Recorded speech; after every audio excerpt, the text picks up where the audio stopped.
My parents stole my wedding fund for a kitchen remodel, so I made them host the wedding of the century and then. My name is Natalie, and up until a few months ago, I thought I had the most exciting time of my life ahead of me. I was 29, engaged to Ethan, my incredible fiancé, and after 5 years together, we were finally planning our wedding. We weren't the type to throw money around, but we had saved every extra penny over the past 2 years to make this day as special as possible. Our dream wedding wasn't some over-the-top, fairy tale castle event, just a beautiful, well-planned day surrounded by family and friends. We had managed to save $30,000, a mix of our own hard-earned money and a generous contribution from Ethan's parents. The money was safely tucked away in a joint savings account. At least, that's where it was supposed to stay. It all started when my mother, Linda, and my stepfather, Ray, inserted themselves into the planning. My mother had always been vocal about money, constantly reminding me, families should trust each other with everything. We're all in this together. She believed money should never be a source of tension between loved ones, but somehow, that only ever seemed to apply when she was the one asking for it. One evening, my parents invited us over for dinner at their house, a small but cozy home in a quiet Ohio neighborhood. The conversation started out lighthearted, talking about wedding venues, catering options, and guest lists. But then, seemingly out of nowhere, my mother made a suggestion. "Why don't you transfer the wedding fund into our account for safekeeping?" she said, casually swirling her wine glass like she wasn't dropping a bomb. Ethan and I exchanged a glance. "Why would we do that?" I asked, keeping my voice neutral. Ray leaned forward, arms crossed. "It just makes sense. Our account is more stable, fewer transactions, no risk of accidental overspending. You'd have full access to it, of course, but this way, we could handle deposits directly if vendors need wire transfers." My gut twisted. Something felt off. Ethan was already tensing beside me, his instincts screaming the same thing mine were. "We've been careful with our spending," Ethan said, his voice calm but firm. My mother sighed, shaking her head as if we were two naive children who didn't understand the real world. "We're just trying to help, sweetheart. Think of it as one less thing to stress about. The money will still be there whenever you need it."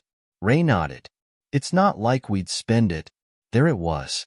A little too defensive, a little too eager. I should have said no. I should have trusted my instincts. But my mother had a way of making me feel guilty, of making me question my own decisions. Against my better judgment, I agreed.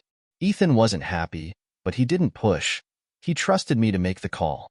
So, we transferred the money. And that was the last time we saw it. Fast forward a few months.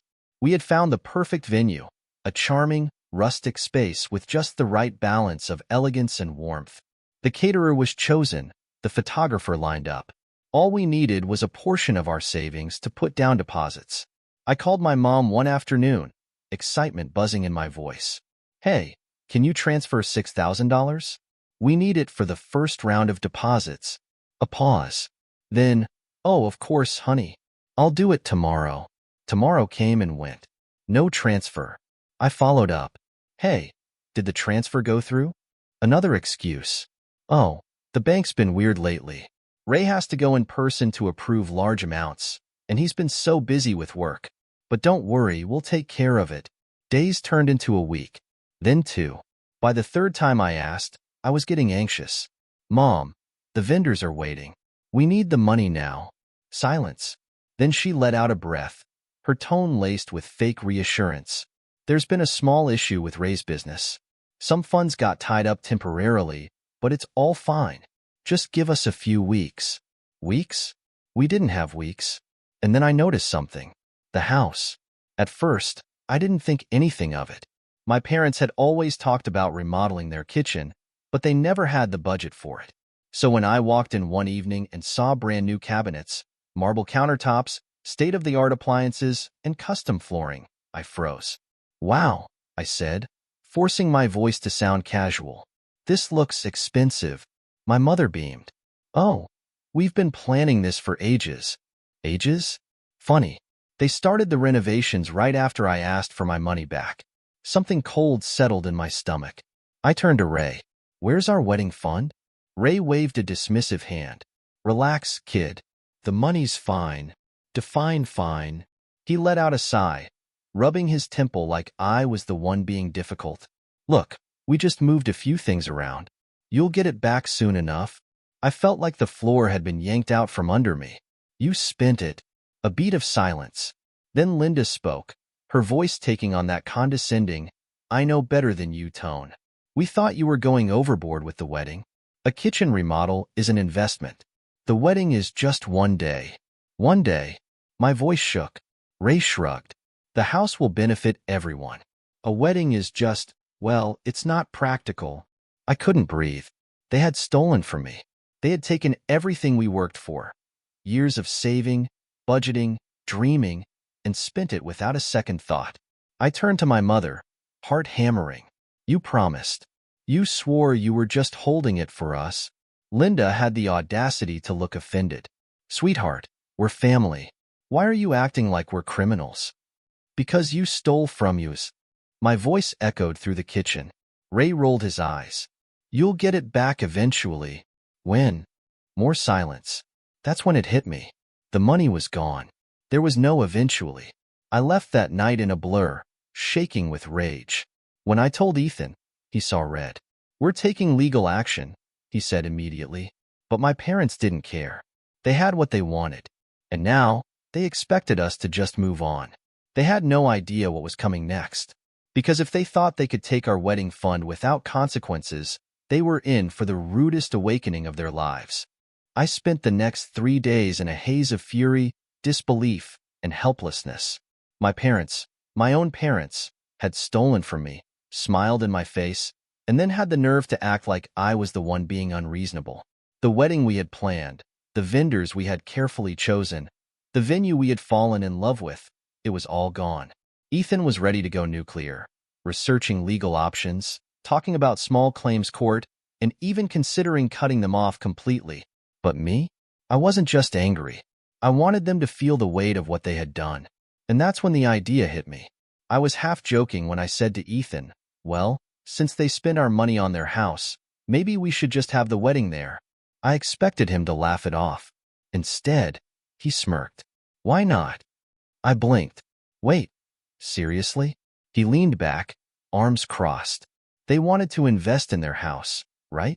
Let's make sure they get their money's worth. That's when I knew. We weren't just going to take the loss. We weren't just going to be the victims in their selfish little story. We were going to turn their home renovation into our wedding venue. And there was nothing they could do about it. I didn't go to my parents immediately. No, that would be too easy. Instead, I started dropping little comments to our extended family, just casual remarks, nothing dramatic. Oh yeah, we're so lucky my parents are letting us use their house as the wedding venue. It's perfect timing, really. Since they used our wedding fund for renovations, the house is looking amazing. Yeah, it was a surprise, but honestly, it makes so much sense. We'll save so much money. And just like that, the wildfire spread. Aunt Hannah, always the first to jump into family drama, clapped her hands. Oh, that's so generous of them. A cousin chimed in. That's actually so smart. And free. Uncle Brian, usually neutral on family matters, even nodded. Well, they did spend the money. Seems fair. Word spread faster than I could have imagined. Suddenly, people were reaching out, praising my parents for their selflessness, for saving the wedding, for stepping up. And my parents? They had no idea. 2 days later, I went over to their house. Acted completely normal. Sat in their newly remodeled kitchen, scrolling on my phone, waiting for the perfect moment. And then, casually, I said it. Oh, by the way, I confirmed with the caterer. They'll be setting up here around noon on the wedding day. Silence. My mother blinked, her forced smile frozen in place. Ray lowered his newspaper an inch. Here, Ray said, his voice dangerously calm. I nodded, feigning innocence. Yeah, of course. I mean, it makes sense, right? More silence. More staring. Then panic.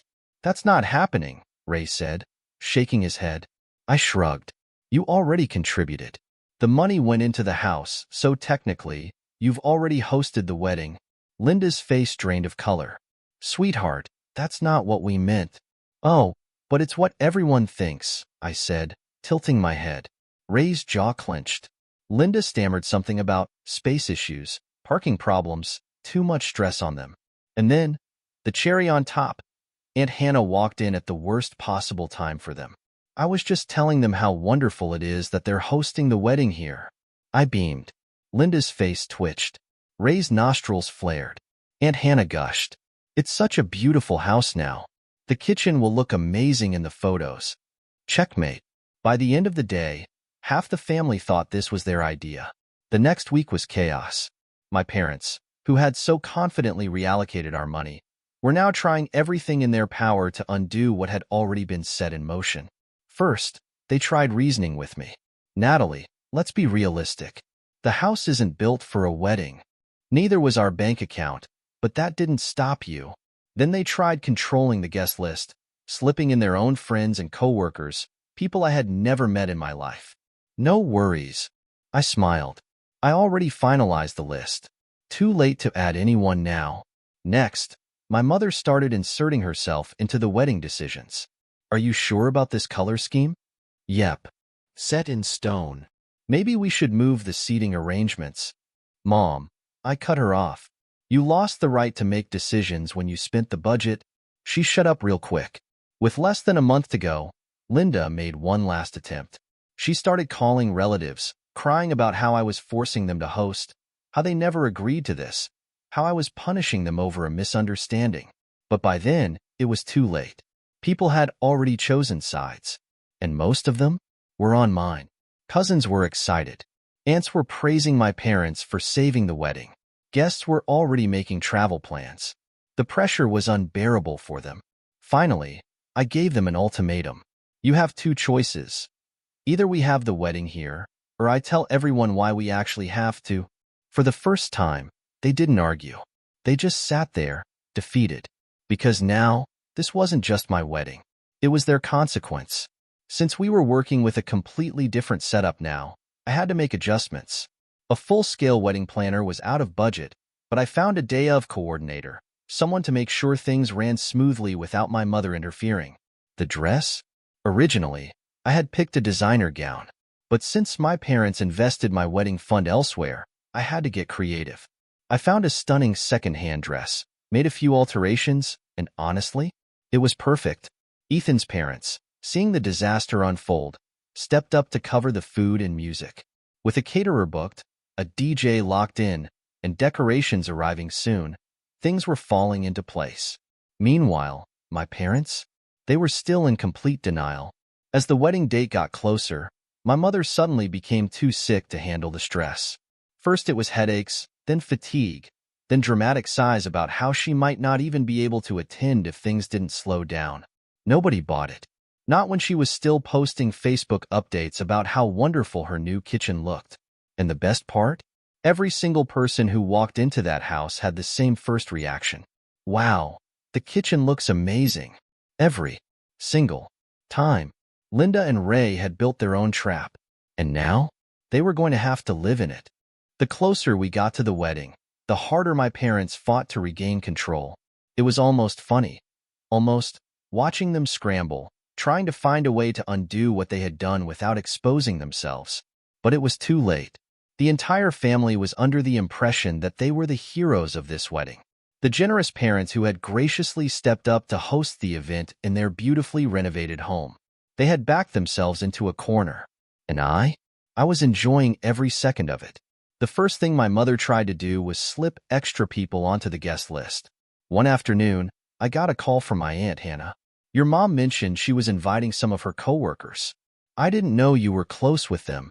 I nearly choked on my coffee. I wasn't close with them. I had never met them.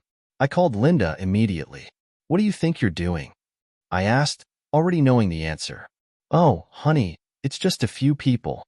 They're really excited about the wedding, and I thought it would be nice to include them. Mom, the guest list is finalized. We're not adding anyone. A long pause. Then she sighed dramatically. But we're hosting, Natalie. Shouldn't we have some say in who comes? I smiled, even though she couldn't see it. You weren't hosting when you spent the wedding fund without asking. You don't get to make decisions now. Silence. Then she hung up on me. One battle down. With the guest list locked, my mother moved on to something new. Sabotage. She started hovering. First, it was the decorations. She kept swapping out the centerpieces I had chosen for ones she pulled from a closet, cheap dollar store junk that completely clashed with the color scheme. Then, she started rearranging chairs in the backyard, muttering about how things would look better this way. The final straw? She called the caterer behind my back. I found out when the caterer called me. "Hi, Natalie. I just wanted to double-check something. Your mother asked to change the menu. She said the original selections were too simple and wanted to add a few more elegant dishes. Should I go ahead with that?" I felt my blood pressure spike. Absolutely not. I hung up and immediately went to confront her. I didn't yell. I didn't even sound angry. I just walked into her kitchen, her beautifully remodeled, stolen money kitchen, and said, loud enough for some early arriving guests to hear, "Mom, if you change one more thing about this wedding, I will tell everyone exactly why it's happening here." She went pale. The centerpiece she was holding slipped from her fingers, and for the first time in weeks, she had nothing to say. While my mother busied herself with petty sabotage, my stepfather had been simmering in his own resentment. He hated how things had played out, hated how trapped he was. So he made one final attempt to win back control. One evening, I got a text from him. "Ray, since you're using our house, you should pay rent." I actually laughed out loud when I read it. Then I leaned over to Ethan and showed him the message. "What money does he think we're going to pay him with?" Ethan said, raising an eyebrow. I cracked my knuckles and texted back, "Me, if I had the wedding fund, I'd be paying for a venue. But you made sure I didn't." No response. And that was the last time Ray ever tried to pull anything. With less than a month to go, my mother finally broke. At first, it started small, dramatic size, complaining about how much pressure she was under. Then, she started exaggerating little health issues. "I've been having terrible headaches lately. I don't know, I just feel so fatigued these days. The stress is really getting to me. I might not even be able to attend the wedding if things don't slow down." Nobody bought it. Not when she was still posting Facebook updates about how stunning her new kitchen was. By then, guests from out of town had already started arriving. Cousins, aunts, uncles, people who had made travel plans. There was no way my parents could pull the plug on the wedding now without making themselves look insanely bad. And the best part? Every single person who walked through the door had the exact same first reaction. "Wow, the kitchen looks amazing." Every single time. Each compliment landed like a punch to the gut for my mother. Every forced smile she gave in response looked more painful than the last. They had spent our money to make their house perfect, and now they were trapped in it. The night before the wedding, my mother tried one last time to claw back control. We were going over last-minute details when she suddenly insisted that Ethan and I sleep separately before the wedding. "It's tradition," she said, her voice taking on that faux sweet tone she used when she was trying to manipulate me. "For purity. For good luck. It's just proper." I didn't even blink. "Maybe we should have followed tradition and not stolen from your daughter." Silence. Her mouth opened like she wanted to argue, but she didn't, because she knew. That night, as Ethan and I were heading out the door, he turned to my parents, calm, collected, and said, "This could have been at a fancy venue, but you made your choice." And with that, we left. Tomorrow was the wedding, and my parents? They were going to have to sit through every single second of it. The morning of the wedding, the house was already buzzing before the sun even fully rose. Delivery vans pulled into the driveway, the rental company unloaded tables and chairs, the florist set up the arch, and the catering team got to work in the kitchen that my parents had so generously remodeled with our wedding fund. Everything should have gone smoothly. But of course, Ray and Linda weren't going to make this easy. The first issue of the day came from Ray, who had parked his car directly in the middle of the driveway, blocking the florist's van from getting in. At first, I thought maybe it was a mistake. So one of the florists knocked on the front door. No answer. They knocked again. Still nothing. Then the catering team tried. Linda peeked out of the window, saw them, and then, get this, walked away without saying a word. I was ready to rip my hair out. That's when Ethan stepped in. Without hesitation, He walked right up to the front door and knocked. No response. He knocked again, harder. Finally, after what felt like an eternity, Ray cracked the door open, arms crossed, face unreadable. Ethan didn't even give him a chance to speak. "Move it, or we're towing it." Ray stared him down. Ethan stared right back. A long pause. Then, finally, grumbling under his breath, Ray grabbed his keys and moved the car. Game on. Once the vendors were able to get in and set up, things started moving quickly. But my mother? She wasn't done causing problems. She started hovering. First, she went around swapping out the floral centerpieces, replacing the elegant arrangements I had chosen with dollar store decorations she pulled from a closet. Then, she started moving the chairs around, claiming the flow of the seating wasn't right. The final straw? She started rearranging the table settings. I let her do it for about 5 minutes before I turned to her, my voice loud enough for vendors and some early guests to hear. "You lost the right to have input the moment you stole our wedding fund." Silence. A florist froze mid-bouquet placement. A few guests turned to look. Linda's face flushed red. She dropped the centerpiece she was holding and walked inside without a word. Good. Guests trickled in, and at first, everything seemed normal. Small talk, smiles, people admiring the setup. But then, the whispers started. Why does Natalie seem so tense around her mom? Why is Ray sulking in the corner? Why does the vibe feel off? Then, Grandma arrived. Now, my grandma, Linda's own mother, is not the type to ignore drama. She's old school, blunt, and doesn't tolerate nonsense.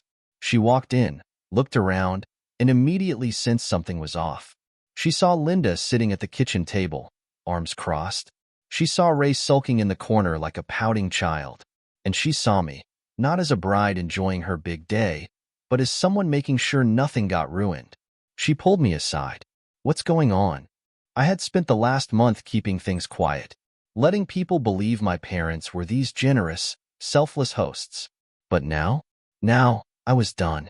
I told her everything. The stolen wedding fund, the excuses, the renovations, the way they tried to sabotage the wedding, their embarrassment over being exposed. Grandma's face darkened, and then, without a second of hesitation, she marched straight into the kitchen where Linda was sitting and let her have it. "You stole from your own daughter? You think that's acceptable?" The room fell silent. Linda started stammering. It wasn't like that. Grandma wasn't having it." "Oh, it was exactly like that. You didn't just take money. You took her dream. And now you're sitting here acting like you're the victim?" Linda burst into fake tears. She covered her face, shaking her shoulders dramatically, making sure everyone in the room could hear her sobs. Normally, this would have worked. Normally, people would have rushed to comfort her, tell her everything was okay. But this time, people didn't react the way she expected. Some relatives, ones who always took my mother's side, tried making excuses. She meant well. She was just trying to help. Families forgive each other. But others? They were horrified. A cousin leaned over and whispered, "Wait, did they actually use the wedding fund for the house?" The realization spread through the room like wildfire. And just like that, people started choosing sides. Finally, the ceremony began. The chairs were set. The guests were seated. The music started playing. I walked down the aisle, arm in arm with Ethan, my heart pounding. Not because I was nervous, but because I was ready. Everyone stood. Everyone, except for Ray. Most fathers, or stepfathers, stand to honor the bride's entrance. Ray sat, arms crossed, looking like he'd rather be anywhere else. Fine. I ignored him. But Ethan's family? They noticed. His mom exchanged glances with his dad. His aunt whispered something to his uncle. Even some of my own cousins shifted uncomfortably. It was clear to everyone now. Ray wasn't just a reluctant host. He was bitter. And then, as the officiant welcomed everyone and began speaking about love and family, Ray muttered under his breath, just loud enough for a few guests near him to hear. "This is a joke." Unfortunately for him, it wasn't quiet enough. A chair creaked. Someone turned toward him. It was Ethan's uncle, an older man, ex-military, no nonsense. His voice carried across the entire ceremony. If you don't want to be here, leave. A shockwave of silence. A few guests gasped. Some murmured. Ray stiffened, but he didn't move. Because he couldn't. If he walked out now, it would confirm exactly what kind of man he was. So he sat there, face tight, shoulders stiff, eyes locked forward, defeated. The ceremony continued. The vows were spoken. The I do's were said. And when we kissed, the room erupted into cheers, drowning out every ounce of negativity, drowning out Ray and Linda's embarrassment, drowning out everything they had tried to ruin. Because despite them, despite everything, I had one. And my parents? They had to sit there and watch every second of it. The ceremony was over. The vows had been spoken. The pictures had been taken. And now? Now, it was time to party. Guests moved to the reception area, the music started playing, and dinner was being served. For the first time all day, things finally felt light. People were laughing, drinking, and enjoying themselves. The tension from earlier had melted away for almost everyone, except for two people. Linda sat stiffly at the front table, forcing a smile that didn't reach her eyes. Ray was nowhere to be found, probably sulking inside somewhere, trying to drink away his humiliation. And the guests? They didn't care. They were too busy having a good time. And then, of course, Linda made her move. The clinking of glasses echoed through the room, signaling that it was time for toasts. I expected my maid of honor to go first, then my best man. But before either of them could even stand, Linda suddenly grabbed the microphone. I'd like to say a few words. The energy in the room shifted. Some guests turned to each other, exchanging glances. A few of my cousins sat up straighter, already sensing the incoming drama. Linda stood there, mic in hand, soaking in the attention. I let it sit for 1 second. Then, before she could even open her mouth, I stepped up. Actually, I said, voice calm and clear, my mother-in-law is going first. The entire room snapped to me. A few surprised laughs. Some stifled chuckles. Linda froze. And then, my mother-in-law, bless this woman, stood right up, walked over, and took the mic from my mother's hand without missing a beat. Linda's face went rigid. And then, Mayamail began speaking. Her speech? Flawless. She talked about love, about respect, about trust, about how family should be about lifting each other up, not tearing each other down. Every word was a direct hit. She never mentioned Linda or Ray by name. She didn't have to. Everyone knew. When she finished, the room erupted in applause. Linda sat there, clapping stiffly, her smile so tight it looked painful. Then, my mother-in-law turned to me and handed me the mic. I paused for a second, then turned to Linda. Now it's your turn. It was a test. Linda hesitated, just for a moment. She had lost momentum. Whatever speech she had planned, whatever attempt she had to rewrite history, was dead on arrival. So, she gave a short, generic speech. I'm so happy for you both. No warmth, no meaning, no real emotion. She sat down quickly. She knew she had lost. As the toast continued, I noticed something. Where was Ray? He wasn't at the table. He wasn't with Linda. Then, someone spotted him. Inside the house, alone, drinking. He had completely checked out. At that point, nobody cared. The room settled again. People returned to their conversations, laughing, drinking, celebrating. Then, Grandma stood up. The same Grandma who had publicly scolded Linda earlier. The room went silent. She turned to me and spoke, her voice loud and clear. I just want to say how proud I am of you for handling this situation with so much grace. She didn't elaborate. She didn't have to. Everyone knew exactly what she meant. Linda shrunk in her seat. A few guests clapped. Some whispered among themselves. And then, the final cherry on top. Throughout the night, one thing kept happening. Guests kept complimenting the kitchen. Wow, this remodel is gorgeous. You guys really upgraded the place. I love this backsplash. It looks expensive. Every time, Linda was forced to smile and nod. Every time, Ray, when he briefly surfaced, looked like he wanted to crawl into a hole. And then, Ethan delivered the finishing blow. He clinked his glass, loud enough for half the room to hear, and said, We should do a housewarming party next. Since we all paid for it, the room erupted in laughter. A few people gasped. Some turned slowly, suddenly realizing what he had just said. Linda's jaw clenched. Ray? He didn't even come back outside. Cornered, embarrassed, humiliated. And then, Linda snapped. She stood up, raising her voice over the crowd. It wasn't just your money. The laughter died down. Some heads turned. She grasped for control. We had plans to pay you back. Silence. And then, I started clapping. Slow, deliberate. Every eye in the room was on me. I tilted my head, smiled. Wow, I said. I'd love to know when that was going to happen. A ripple of chuckles. Linda's face went white. She sat down. End of discussion. And then, the whispers really started. A cousin leaned over to another guest. Wait, did they actually spend their wedding fund on this house? A few guests turned to each other, slowly connecting the dots.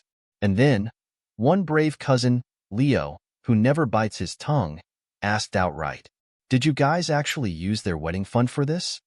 Linda's face went red. She stammered. It wasn't like that. Silence. Nobody believed her. I laughed. Light. Easy. Like this was the funniest thing I had ever heard. Then, I raised my glass. It's fine, Mom. I let the words linger. Enjoy the kitchen. A few guests laughed. Some looked completely stunned. And Linda? She finally, shut up. Because there was nothing left to say. It had been weeks since I last heard from my parents. After the wedding disaster, the failed PR stunt, and the online backlash, because yes, people talked, they had gone completely silent. Honestly, life was peaceful. No sudden calls. No guilt-tripping texts. No passive-aggressive social media posts. Just quiet. But of course, it couldn't last forever. Because one afternoon, my phone buzzed. A long message from Linda. I stared at it, already knowing what it would be. And I was right. At first glance, it looked like an apology. It had all the right words. I'm sorry for how things turned out. I never wanted to hurt you. We only had good intentions. But the more I read, the clearer it became. This wasn't an apology. It was damage control. No mention of stealing. No actual responsibility. Just a whole lot of excuses. We thought we were doing what was best. We never meant to upset you. We're still family at the end of the day. I exhaled. Typed out one simple response. Me. You can apologize when the $30,000 is back in my account. Nothing else. No arguing. No explaining. Just the one thing that actually mattered. And minutes later, her excuses really started.